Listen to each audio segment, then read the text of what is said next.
joins the Antisocial Network. Yeah. Mask up, stay 6 feet apart. Yeah, right. Again, my nipple caught me off guard. TMI, Aaron. TMI. Well, it's in the intro. That's what Oh caught me. yeah. Okay. Oh, okay. Yeah, you're right. Yeah, that visual. Well, we can There's get that visual worked on evidence if of you that, don't want yes. it, but No, it's fine. It's just I forget it's there, and then it's right before the end, and then I'm Yeah. cracking up when we start. Well, the algorithm went out and found that, and now you're gonna have to live with it. So. yeah. All right. Okay. Welcome, Can't argue welcome, with the gentle algorithm. listener. Oh, welcome, gentle listeners, once again to with Lisa, Phil, and Aaron. This week we are talking to admin Thea, our chief squirreler, and my partner in squirreldom. Yeah.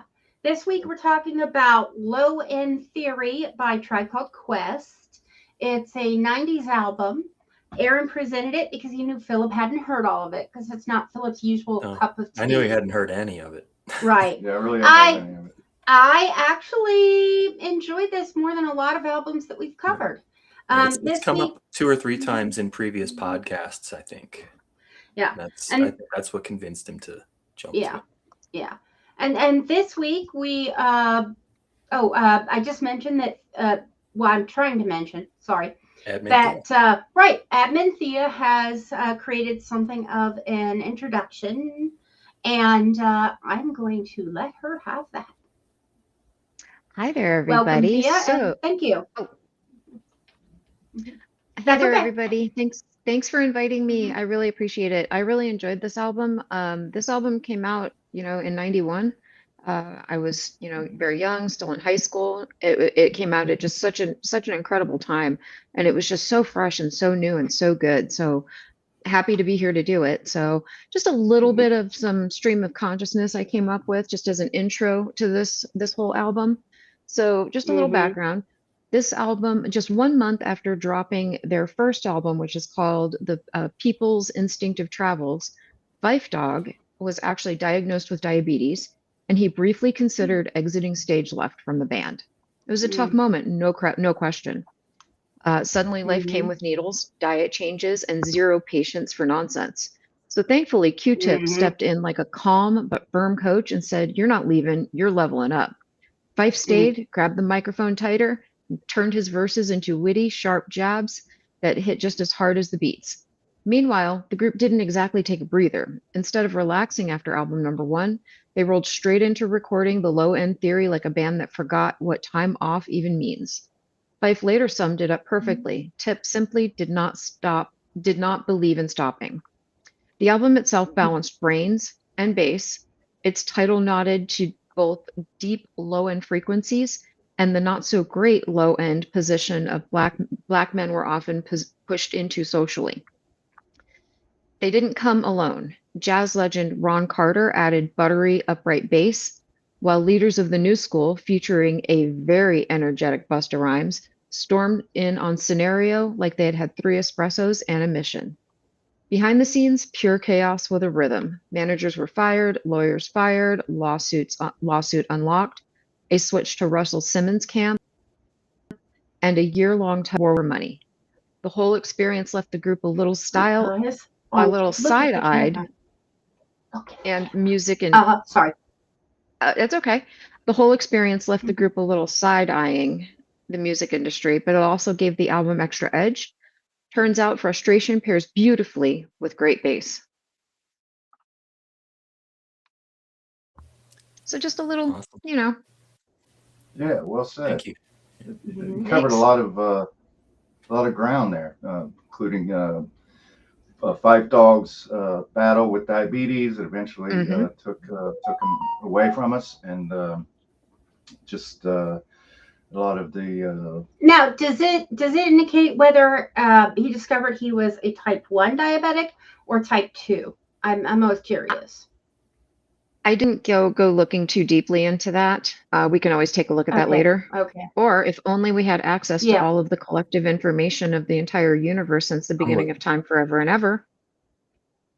Right. We got you. Thank you, Aaron. Also known as our crack research team. Uh-huh. Type 1. Crack or quack? Okay, that's the worst. Quack, right. Conflicting reports. So Fife Dogg That's the worst. and Too. were buddies going all the way back to like grade school, right? I mean, they grew up in Queens, Preschool. Albany, Yeah, like church preschool. very much New Yorkers. And that area was as a jazz hotbed, right? I believe like Dizzy Gillespie, and I can't start rattling off the names and everything, but it was very much part of the culture there.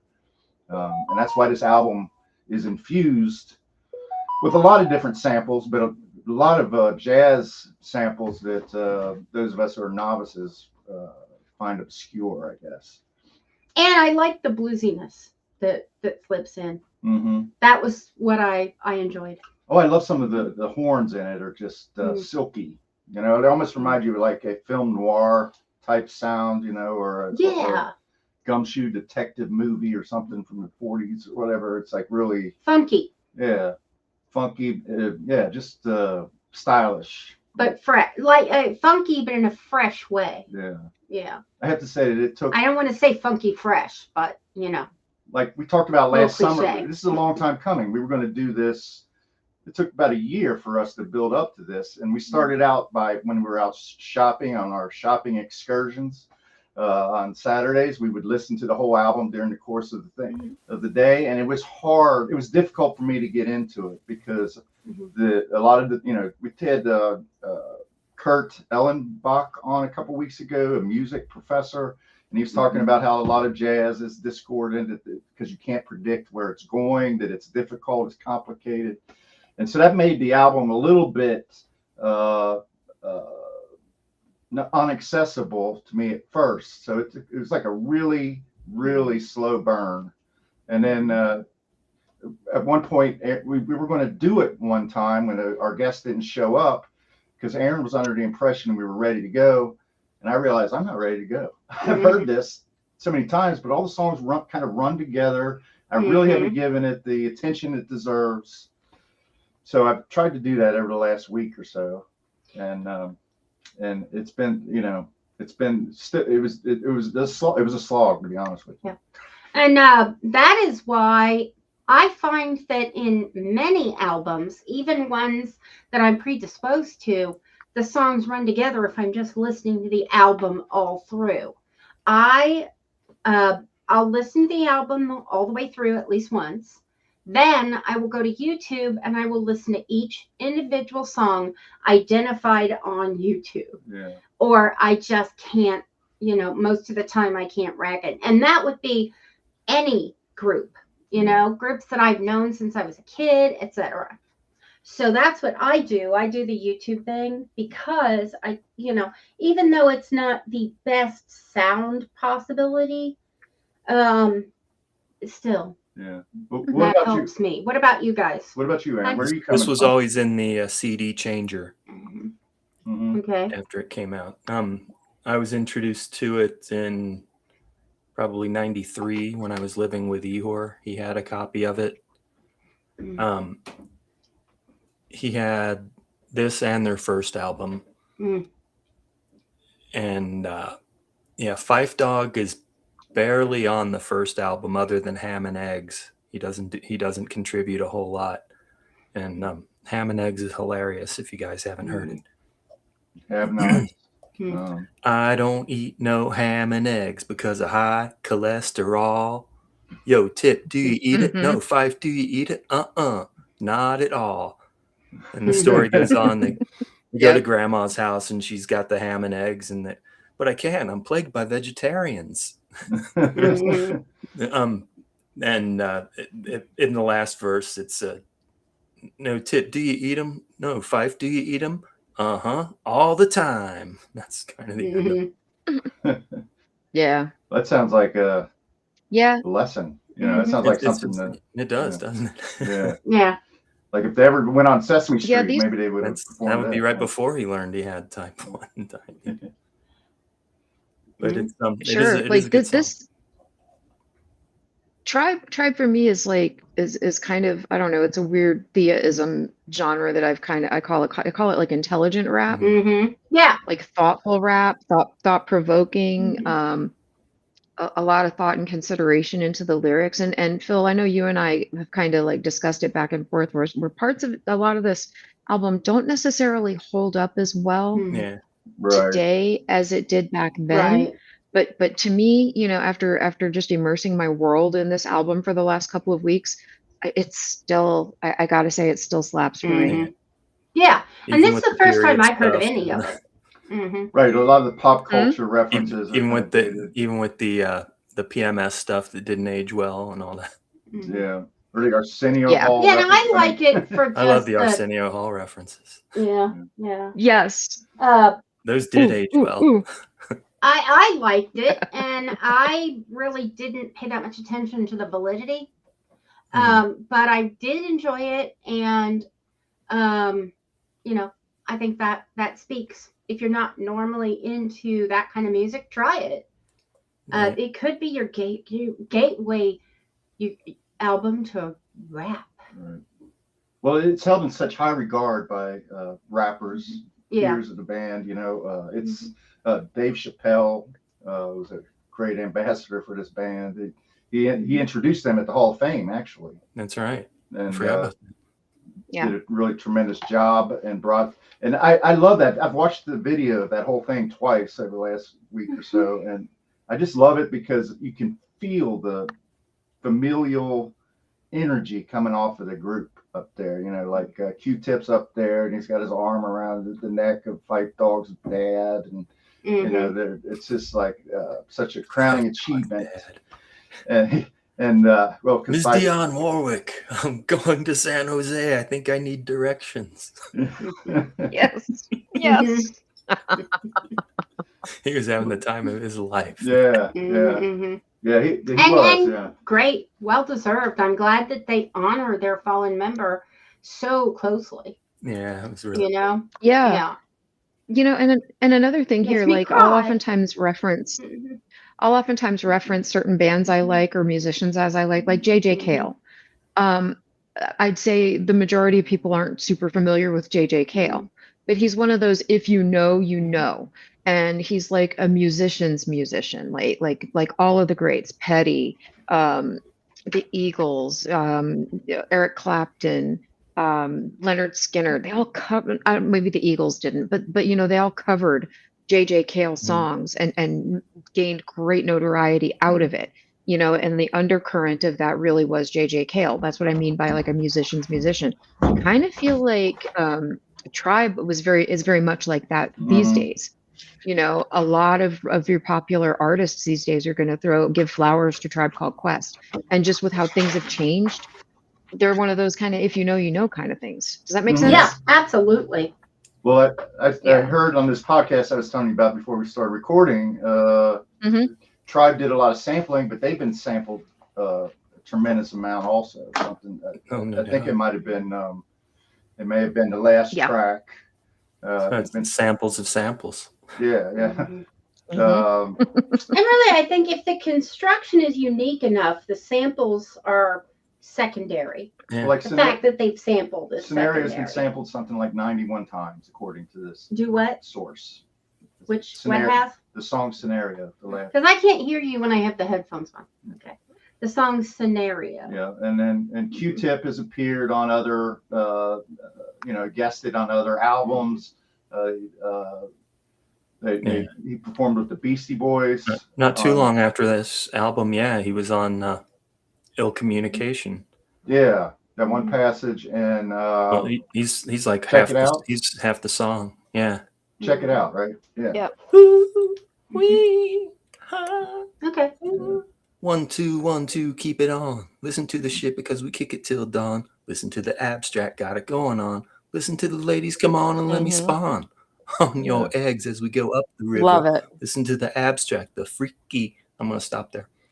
No, but that's a highlight of that. AA Ron spitting mad lyrics, yo. But I'm like, the first time I heard that when that album came from the record club, I popped it in, and I'm like 10 syllables in, I'm like, What is that's this? Q-Tip.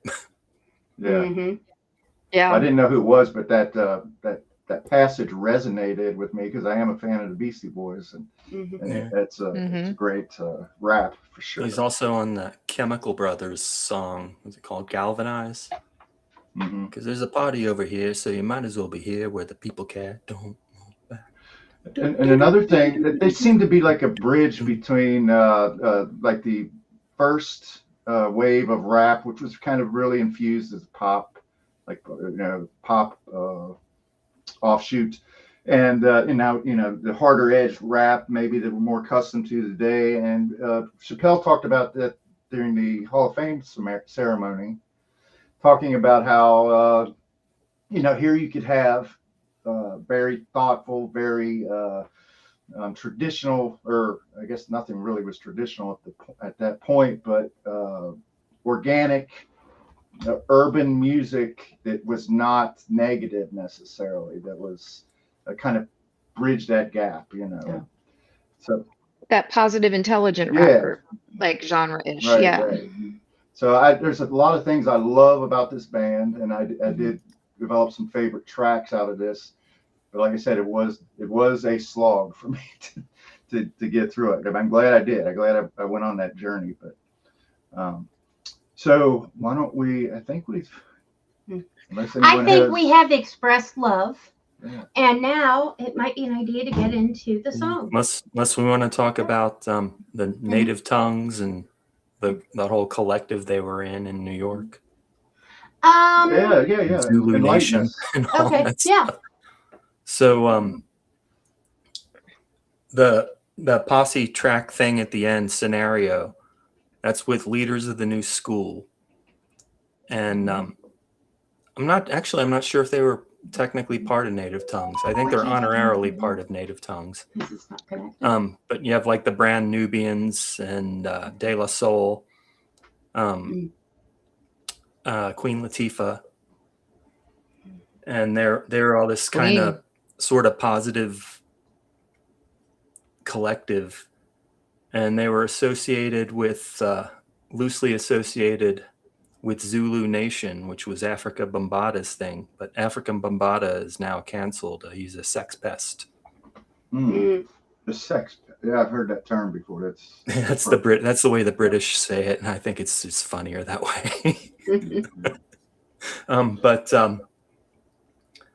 Anyway, scenario kind of blew up Busta Rhymes enough that it ended up splitting up the Leaders of the New School. Him and Charlie Brown were basically the co-heads, but I think they'd split right before they were signed, and they only got together because the record label guy said he was signing with Charlie Brown. He said he'd only sign if Busta Rhymes got back in.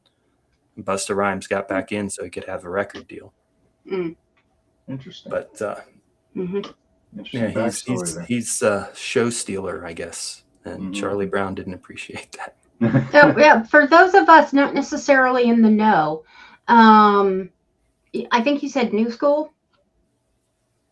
Leaders of the New School. Yeah. That's what's the definite? What defines New School versus Old School? That's their band's name. Well. Oh, okay. But before they had a name, they were in some kind of talent show that Chuck D was like judging, and Public Enemy and the Bomb Squad took them under their wing, and they had another band they took under their wing at the same time, and they had two different names, Leaders of the New School and Young Black Teenagers, and both bands wanted Leaders of the New School. Okay. And yeah, well, Young Black Teenagers. So he made them both write a rhyme. It's not alliterative. He made them both write a rap about called "Fuck the Old School," and the one with the best one would be Leaders of the New School, and the other band would be the Young Black Teenagers. So Leaders of the New School won, and the other band, which was all white, was the Young Black Teenagers. Okay, yeah, that's not good. It's just they embraced it. They stayed together for like 6 years or something. I was kind of thinking Leaders of the New School was like, the less That was Angry Buster rock. Rhymes and Charlie Brown. Angry rap. Chuck D Okay. gave them those names too, Buster Oh, Rhymes okay. and Charlie Brown. Okay. Why Charlie Brown? Do you know? No fucking idea. Okay. It's Okay. better than whatever his real name is. Because his girlfriend Okay. was Lucy. Yeah. Ooh. Okay. The two things. One, I need to know your hair color brand because you have darker hair and your color seems to stay. So I'm gonna need instruction on that because I want to Not dye me, my I'm hair. color. Yeah. Me? The one with the hot pink hair. Oh, Yeah. this is very, very faded out purple, and I will get you the information. Thank you. Yeah, Yeah, we I were want at the Hot brand. Topics the other day, and she was about to buy some dye. I was about to buy some purple dye, but the cashier, whom I have to go on and give her a super thumbs up. She talked to Because she basically talked me out of that color and told me to go to Sally. Sally's for Beauty Supply? better options. Yeah. Mhm. Yeah, probably. Yeah. So she talked about Vivid, and I can't remember what the other one was right now. I'll know it when I see it. So I'm using Splat color. Splat. Okay. Yep. Yeah. So I'll get you the do you details really though. like it? And I mean, about how dark is your hair naturally? Naturally I am like a dirty dishwater blonde, but Okay, it's, you know, it's because gotten darker as we go, but this Naturally, color I'm is, splat, but I'm having it dyed Yeah. dishwater blonde. yeah, you know, Yeah, but by this nature. color is designed for darker hair, this hair Okay, color. good. So I'll Splat. get you the Okay. information. Thank you. Awesome. Of All course. right. Happy So She'll hook you our- up with some splat. Don't worry about it. I want to go. I don't know if I want to go You blue got or a splat purple dealer first. now. You know, maybe lavender. Meet in the Yeah, middle. yeah. I'll look good I with got your lavender splat. and blue. I will. Yeah, Phil was Got so the right. blue We're going to be eyes, way the over light- an hour on this one. You know. Yeah, we're Yeah. Squirrels. Okay. So girl squirrels. There's our first squirrel. Okay. I have not That's unpacked. I haven't actually- unpacked Roscoe P. Esquire Oh, yet, no? or else he would be here. you've moved? Yes. And he's still packed. So once he makes his appearance known to me again, stops playing hide and seek in my belongings that haven't been unpacked, Yeah. he'll come back. So are you doing okay Yeah. otherwise? Yeah. Okay, good. Yeah. Good. Doing well. Great. Okay. The first song we're speaking about on the album is Excursions. It alludes to, Hun, maybe you could do this part? Yeah. No, I mean the mouse. Oh, yeah. Okay, yeah. thank you. It alerts to pagers, Nikes, can't fall prey to a hip hop crime. And this kind of is indicative of a more positive, less kill the man vibe in rap. The way Bobby Brown is tipping like Michael, first Arsenio reference like baseline, microphone check. What is this? I'm not a half stepper. Oh, You're on the Start second song scratching. now. You're on You've the moved second on. song, Cody. Oh, okay, never mind. Okay, yeah. So I'll just start over in case he wants to edit. Alludes to pagers and Nikes, can't fall prey to hip hop crime the way that Bobby Brown is tipping like Michael. Those are Now- just some of the lyrics. Yeah, now that's Excursions. Please, guests, speak. So do you want me to go next or do you want me to go last, guys? Go ahead. Yeah. Okay. I'm ready. So I did my thing. When I do these, it's kind of part therapy, part getting some humor out and so on. So be prepared. So Gotcha. first off, just a little bit of a hot take fun fact on this song. The term fake news. This album was released on September 24th of 1991. While it isn't the earliest use of the term fake news, it was a unique use of it in my opinion. So Mhm. Excursions Day before my is, birthday. yeah. Day before Excursions my is the kind of, 23rd. ooh, I was not that old, but I digress.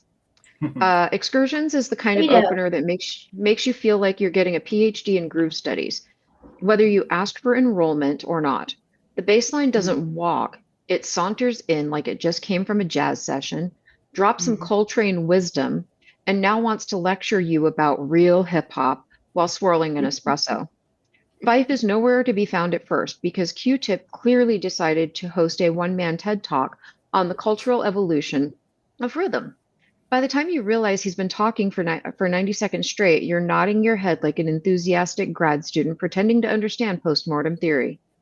And yet, somehow you do understand because it's funky, it's warm, and it's smarter than it has any right to be. The production is so buttery it could clog your speaker's artery, but instead it smooths them out. The upright bass loop hypnotizes you into thinking maybe you should trade your Spotify subscription for a vintage vinyl habit and a dashiki. In short, Mhm. Excursions is less a song and more a reminder that back in 1991, A Tribe Called Quest didn't need trap hi-hats or auto-tune, just a beat, a bass line, and a well-timed "We got the jazz." It's the musical equivalent of your cool uncle explaining the history of funk at Thanksgiving. Long-winded, brilliant, and somehow impossible to interrupt.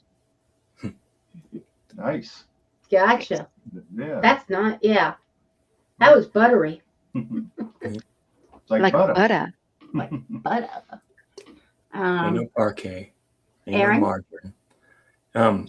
So my notes are Ron Carter's double bass sets the mood. Q-Tip's bars fill the space. The drums kick in hard, but not until about 5 verses into the song. Horns and poetry close it out. Nice. That's the one with the time poem at the end, right? Beasties use that one too, also in Ill Communication, I believe. Time's running, I'm passing, I'm running, I'm running, I'm passing. Yeah. But y'all better get right with this time, because there might not be no next time. Yeah, that's all my notes on Excursion. I had it ranked number 2. I had it really high. Nice.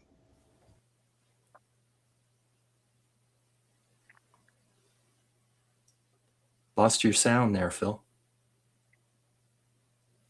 I muted for a second because I had a behind the scenes question. The next song is. Wait a minute. He didn't do Okay. Excursions I got yet. something to say. Okay, yeah. No, I thought I said your words. That's why I was wondering. No. Uh-huh. I'm gonna go. Well, okay. So you mentioned fake news. I think it's interesting that the Mhm. word excursion is in the news. Like, Yeah. it's sort of fake news, you know. Mhm. And the definition of excursion is like a short pleasure trip. Trump doesn't know what an excursion is.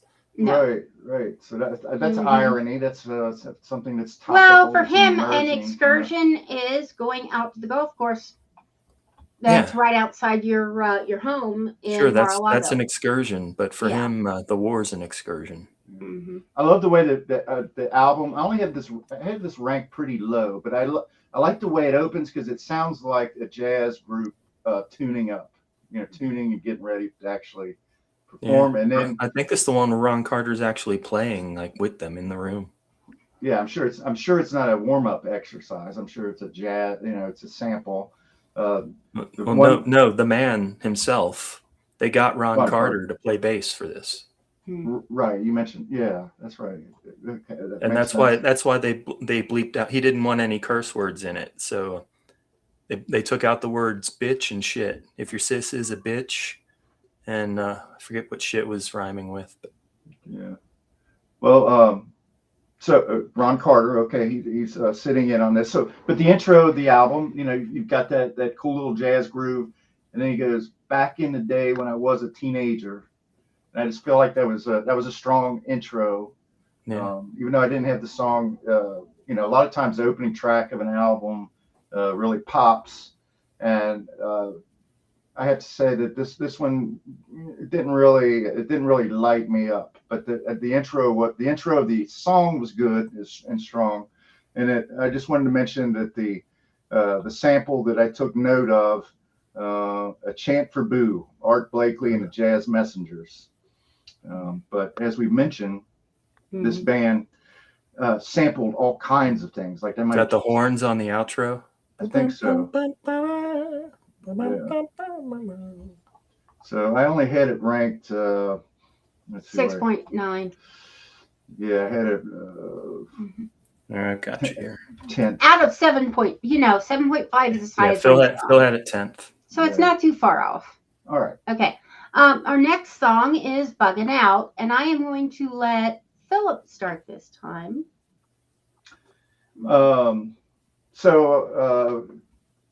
I couldn't get the vision of Cash Patel out of my mind when I heard this, and I actually saw the video. I forgot about the video with the fake eyeballs. Yeah. So I think even we talked about how Tribe can be sort of dated. We're finding reasons to bring it back to the present day here. But there was the first Arsenio reference in the album that I think it recurs later in the album on, I can't think of the track, but obviously I think Tribe went on Arsenio Hall several times, and he was a big proponent. So the band was very much steeped in the pop culture of the time. Yeah. The band and Leaders of the New School went on Arsenio Hall together. So just like what they did in the studio, and that blew up and drove album sales for this, and drove album sales for Leaders of the New School. That they had a CD out like just before this one, and then Busta Rhymes went solo. Yeah. Okay. Was that an advisable thing to do? I mean, I know I've heard of Busta Rhymes. Yeah, he's still doing rhymes about the Dungeon Dragon. Okay. Well, it again opens with a good. Rah. Right. Let's do it. Roar. Like a dungeon dragon. Roar. Microphone check 1 2. What is this? It was another great intro. Great segue into this song. I'm not gonna take too much more time. Menia is the Mooch by Jacques de Jonnef is the sample. Now, is that a reference to Minnie the Mooch? I could only imagine so, probably. It's a jazz. Maybe like a French version, because that does look kind of French. Standard, but then also Spinning Wheel, which was that Earth, Wind, and Fire? Oh, I love Spinning Wheel. No, it's I have no idea who does it. Blood, Sweat, and Tears. Yeah. But that was also Blood, Sweat, and Tears. That was that's like the first song that I actually wanted to sing all the way through. Yeah, that's a great song. Yeah, it is. Okay. Thea? All right. All right, Bugging Out, which is track 2 on side A of this one. Bugging Out sounds like the coolest therapy session you'll ever attend, except instead of helping you process emotions, it lectures you on sneaker etiquette while dunking on every mediocre rapper alive in 1991. The bass line doesn't groove, it lurks. It's like a jazz musician and a street poet conspired to make your head nod out of sheer intimidation. Fife Dogg bursts in like he's 5 feet tall and powered entirely on fury and Fila sponsorships. Every bar feels like he's been personally offended by complacency. He's not just bugging out, he's declaring war on anyone who rhymes Mike with tight for the 3rd time in one verse. You can practically hear Q-Tip smirking in the background, adjusting his shades while thinking, let him cook. Then Tip steps in, smooth, sly, surgical, like the friend who doesn't raise his voice when he humiliates you. His flow is so relaxed it's disrespectful. It's the lyrical equivalent of a casual backhanded slap delivered with jazz timing. Together, they sound like 2 professors who got sick of grading bad papers and started spitting essays instead. The beat is lean, mean, and endlessly looped, forcing you to sit in your shame. If you ever doubted their genius, it's weaponized minimalism. No bells, no frills, just bars that casually erase entire rap crews from existence. If Buggin' Out were a person, it would correct your grammar, roast your spot by playlist, and then leave the party with your girlfriend. In short, this track isn't just a flex. It's a public service announcement for anyone fool enough to forget the intellect and swagger can absolutely demolish you, one snare hit at a time. All right. Lovely. Lyrical almost.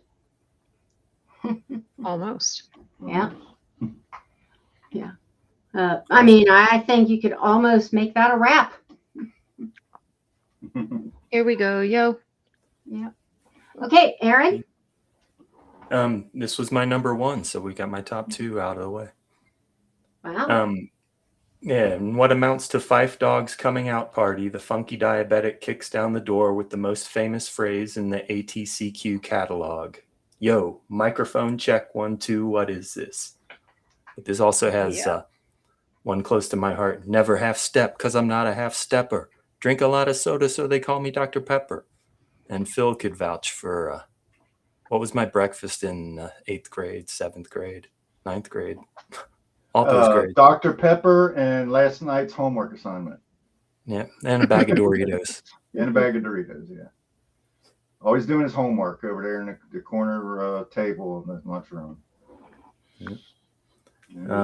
Yeah, that's it for bugging out, right? All right. Yeah. Okay. Now we're going to go to Rap Promoter. And you mind starting, Aaron? No. I had this one number 10. Got Q-Tip criticizing rap trends and exploitation in hip hop, cool funky guitar scratches and a great bass line. I want chicken and orange juice. That's what's on my rider, and the occasional potato bite or rider. And he also does the Peter, Paul, and Mary. I'm leaving. He does the leaving on a jet plane leaving. Which nobody ever says leaving like that in any other context. No. Yeah. And it just fades out. And then just leaving. Let me tell you. Okay, Han, Philip. Go ahead, Han. I thought Han. Sweetie Pie. Well, here, let me change my name. Go ahead, Attila. So sick burn. Man, brutal. I hadn't even said anything yet, and I'm already getting cat calls. But so I thought the guitar that's scratching. That's a wolf whistle, not a cat call. Right now I'm squirreling. I'm dodging the beer cans here, but the guitar scratching. I thought at the beginning, I thought that was Voodoo Child's Slight Return, but it's damn. I mean, it really sounds dead on the intro to Voodoo Child. Pretty close to it. But apparently, according to the the podcast I listened to, it's not. And I believe that the sample is Long Way Down by Eric Mercury. So I don't know, maybe Jimmy was inspired by that or vice versa. I don't know. But there's the passage diggity dang, diggity dang, dang, diggity. Diggy dang, diggy dang, you dang, you dang, diggy dang. I mean, that's I like that Kid Rock. I mean, and that Kid Rock probably took that and plugged that into ball with the ball to bang, whatever. I mean, it's very whatever Kid Rock was singing. Well, and anything bang to bang to bang which to he bang, took from Rapper's Delight. Yeah.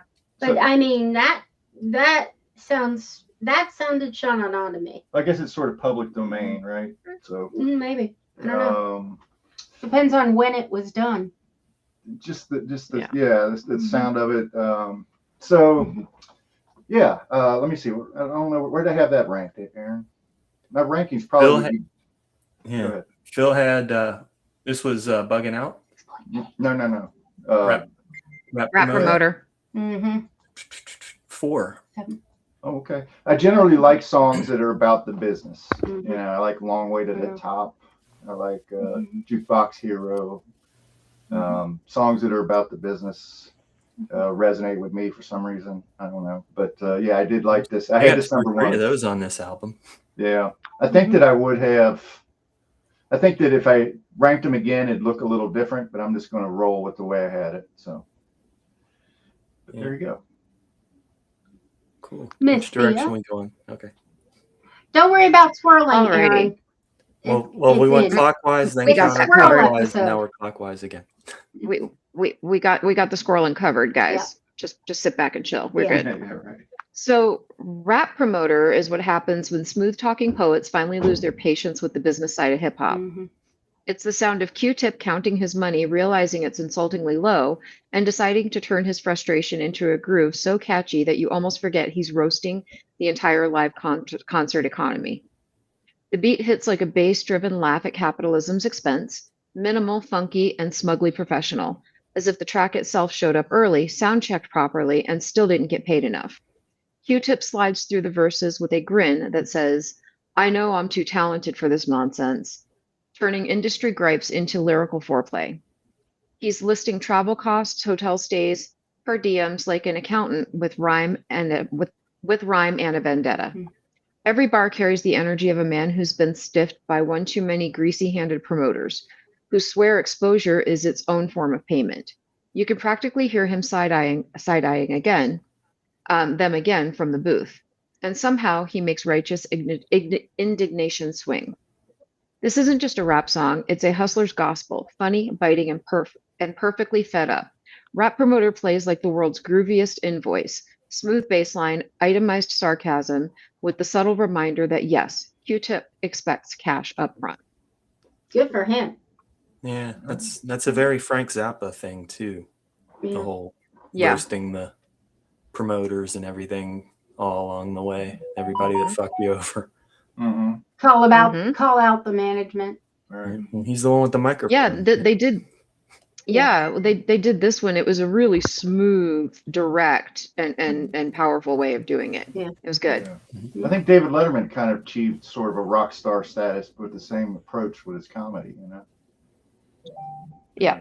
Roasting the boss. Right. Yep. Okay. So our next Wait a track. minute. Did Aaron? Yeah. I think I started this one. He went first. My bad. Okay. Then you, then I'll Thea. let you be. I have I a got a tough plan. time giving up the hosts. I'll just go when I'm told to It's talk. okay. It's okay. And next we have a track called Butter. Now the Jamie Summers reference, does that refer to the Bionic Woman? It Or does. somebody else? Okay, just checking. I thought so, but I wanted The girl, to double check. the girl wanted nothing to do with Fife before he was a rap star. Mm-hmm. Now she's got blue contacts in her eyes, and her hair is a different color. And just one ease off ho. My name's Malik. We love you, Fife. Ease off ho. My name's Malik. Yeah, if I'd have wanted someone like you, I'd have swung with Jamie Summers. He even says Bionic Woman, I think, a line before that. Okay, cool. So you wanna go ahead and start, Aaron, or have you finished? Sure. Okay. So Butter is my number 3. So we've got my top 3 out of the way in the first 4 tracks. It's the 5 Foot Assassin's Love Life. And that's when I say, if I wanted someone like you, I'd have swung with Jamie Summers. It's got the tasty horns at the end. And I love the chorus. It's like butter. It's like butter, baby. It's like butter. It's like butter, baby. Q-Tip You know says, what? You're so... What? Go ahead. Go ahead. Sorry. You pointed that's exactly when I started using the phrase like butter. Yeah. And and Q-Tip's like, not no parquet, not no margarine, strictly butter. Strictly butter. That's probably a New York colloquialism, right? I mean, it's like butter. That's something. It was also Mike Myers did that on SNL, right? Was that Coffee Talk? Coffee Talk, yeah. Yeah.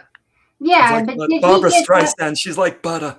Did that come from this though? I mean, when was Coffee Talk? I think Phil's right. It was probably a going around New York kind of thing. Okay. And then it became colloquial. It became that colloquial. And this one too, it's just, and I'm smooth like butter, and then it's like butter. It's like butter, baby. It's like butter. I like it, and I like, you know what, the Better Council of America should definitely look into using that song, in their commercials. You know, they could have it playing in the background as people are eating real butter. Are they plagued by vegans? Email that to yourself, Lisa. Get that to the Dairy Council of America. Right. Might be able to cash in on that. Dairy Council idea. Okay. Sorry. So, Thea? I'm assuming you're not Aaron. Yeah. She's just calling her Dairy Council lawyer here about her dairy accountant. Yeah. So I didn't do the ranking properly, but if I were to, this would have been my number 3. I would have given it 8 out of 10. I really liked this one. Butter is the smoothest track on the Low End Theory. and it knows it. In fact, it's so damn smooth, it practically slides right out of your speakers straight into a moisturizer commercial. But let's be real. This isn't just smooth, it's arrogant smooth. It's the kind of track that walks into the room in a silk shirt unbuttoned to the navel, sniffing its own cologne and calling itself classic. And annoyingly, it's right. Fife Dogg takes the mic like he's auditioning for a rom-com directed by Spike Lee. He's cocky, hilarious, and shamelessly judgmental. A pint-sized Casanova cutting through romantic disaster stories with the precision of a barber's fade. And he's ruthless. Every verse is a public execution of messy relationships and questionable dating choices. The man's not just spilling tea. He's throwing the whole pot at whoever broke his heart in 91. Meanwhile, Q-Tip's beat creeps Is that in the like one it's called been dipped. Flow? Is that the one? Meanwhile, Q-Tip's beat creeps in like it's been dipped in honey and dirty jazz vinyl dust.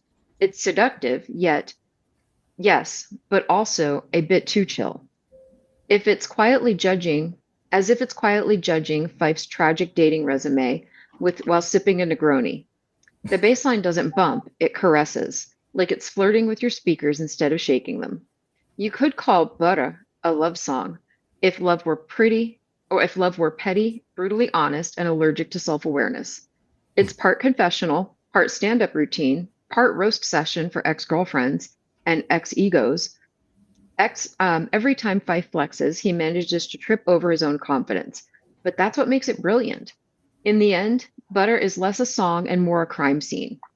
Fife's pride is sprawled out in one corner, his ex is in another, and Q-Tip's bass line is the detective calmly taking notes. Everyone's guilty. Everyone's cool. And somehow, it's still butter smooth, bloody messy, and irresistible. It's like butter, baby. Like butter. Ease off, ho. My name's Malik. Yeah, well, that's a hard act to follow. Yeah. Thea's really bringing the heat today, but I have to concur with what she says. It's very self-deprecating at the same time as reflecting on his Fife Dogg's relationships with women before his stardom. And I thought that where'd I have it ranked?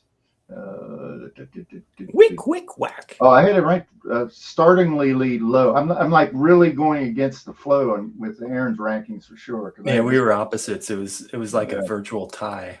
Yeah. But the sample that I took note of was Young and Fine by Weather Report. I'm sure there's some more seasoning in there as well, but a very intelligent rap for sure. I mean, everything about this band, it's smart. Yeah, it's complex. You can't pay it. You got to give it your full attention in order to get anything out of it. And, there's another example. There's funky beats.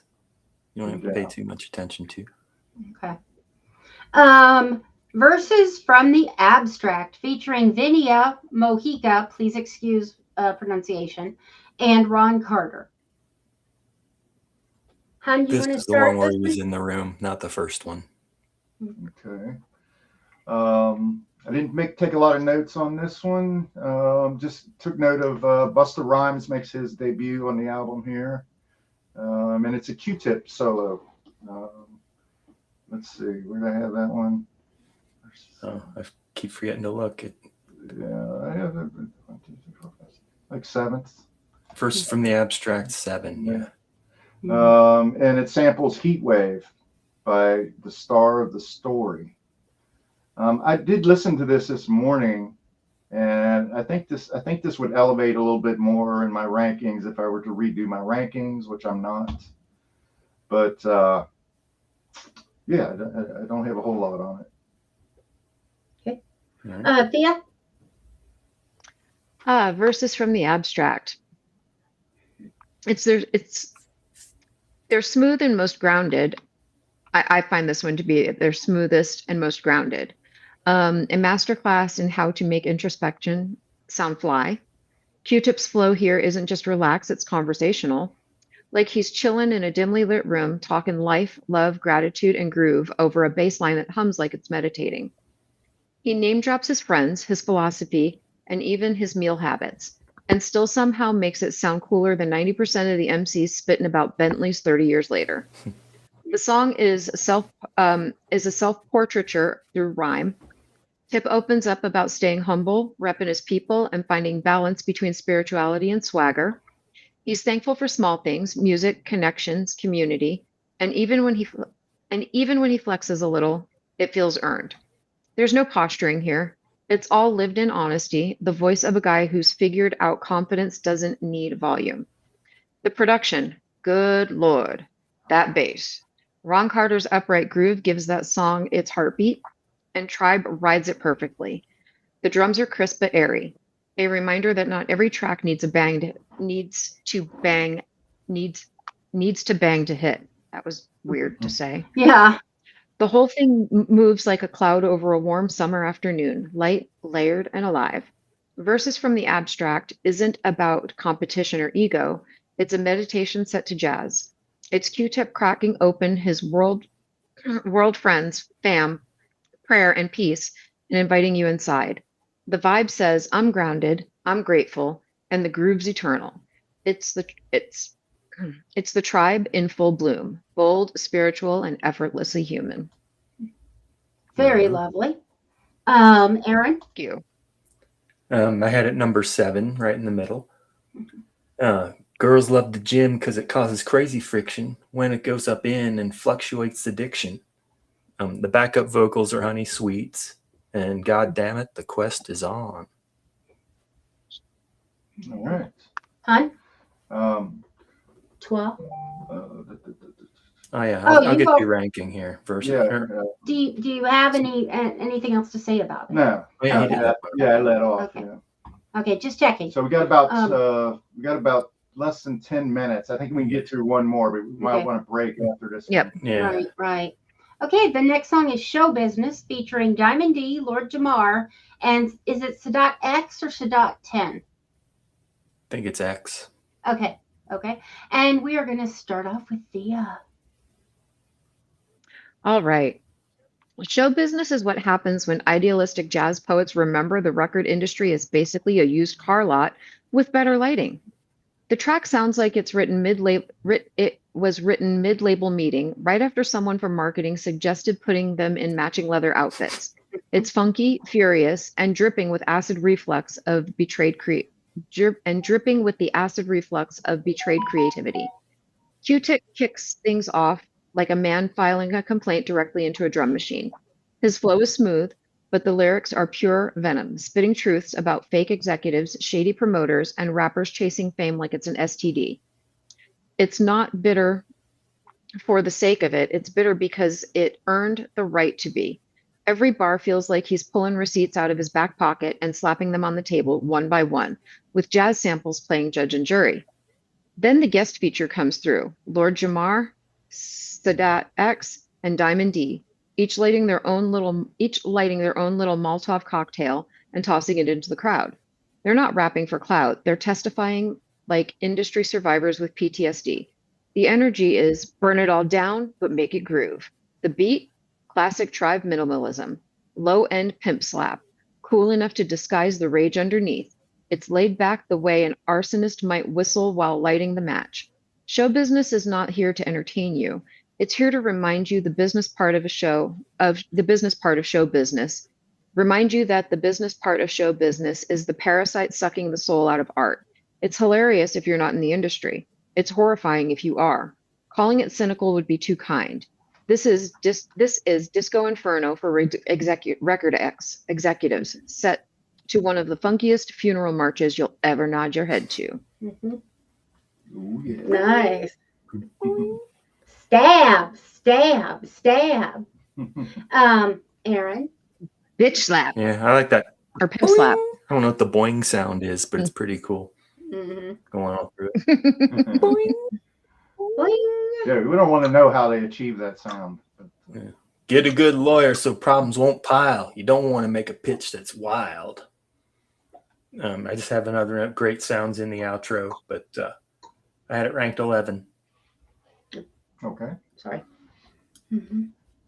Well, Phil had it so ranked 9. I'm Mhm. looking for you there. When I look Thank at you. the samples, it samples something called Georgie Porgy. That if you kind of research that, it's an incredibly homophobic sample. So this song kind of back in the Stone Ages a little bit. Bless you. At time, there are some things about it that are dated, and this is an example of that. Aretha Franklin, "Rocksteady" is also sampled on it. Wiki Wacky by the Fatback Band. You guys, we already mentioned the artists who cameo on it. It's more of a complex rap, I think, and I like the harmonies of it. I like the. Bless you. She's allergic to this one. She's allergic to show business. Yeah, I'm picking that up. I thought the drum beat was really good in it. So I think I had it ninth. So it's not a ringing endorsement because of some of the overtones, but yeah, there you go. Okay. So with that, I think we're going to Close out part one episode. of the episode. Yeah, part one. Go ahead. Thea, do you want to give your socials or where people can find you or anything like that? Or tell them Yeah. fuck off or whatever you like. Well, no, I won't quite say Yeah, that. Well, maybe nobody here's putting me to that. So, I'm admin Thea of the Rock and Roll Heaven Pod, where we discuss the lives, careers, and deaths of famous musicians. Currently, we are in a series on Prince. Yeah. I got that right, Yeah. right? Yes. 2029, Yes. 2030. Yep, something like that. Yeah. So go check us out. It's a lot of Fife fun. Dogg, podcast eligible. Yeah, it is surprisingly fun for a death podcast, basically. Yeah, I mean, yeah, and that's one thing I love about it. I'm not an official. Sorry, go I'm ahead. sorry. That's an endorsement you I'm love. not- Surprisingly fun. Yeah, and they put the truth out as much as they can.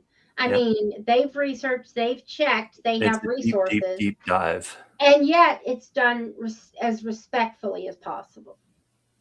Over Yep, 20, the good, the bad, probably and over the 20 ugly. hours of Michael Jackson and the Michael Jackson series, right? Oh. Yeah. No, it's 21 plus Michael Jackson. I haven't tallied up the hours of Michael Jackson. That was insane, but it was necessary. And now it's Prince. But I told LD that this was, somebody is really, anybody who's a fan of Michael Jackson or now Prince, if they really want a resource on something and really want to take a deep dive into that artist, now they have the ultimate resource, But the Slapnuts episodes are also a lot of fun, and we participate in the subjects and encourage other people to participate. Yeah. A little less morbidity to the Slapnuts. That's true. Yeah. But I feel That's like the idea of the Slapnuts. in one of my favorite book series, the Ender's World series, Ender's Game, etc. I feel like he later becomes what he calls the speaker for the dead. And he basically does the RPH with that. He wants the good, the bad, and the ugly. He's not going to sit there and say, yeah, your dad wasn't a cheating hoe. But he's going to say your dad was a cheating hoe in a respectful manner. As well as he can, putting it in a somewhat positive light, but also showing the reality, the imperfections. And I feel like those are what really make a person. Sitting there sainting a person there's no reason for that. Why? Sure. Why do we do that? Right. Yeah. All right. Less than a minute. Okay. We'll resume with episode 2 and or the part low end 2. theory. Part 2 of what number is this episode? 250. Okay. Part 2 of episode 250 of That would be episode 251. will be coming up.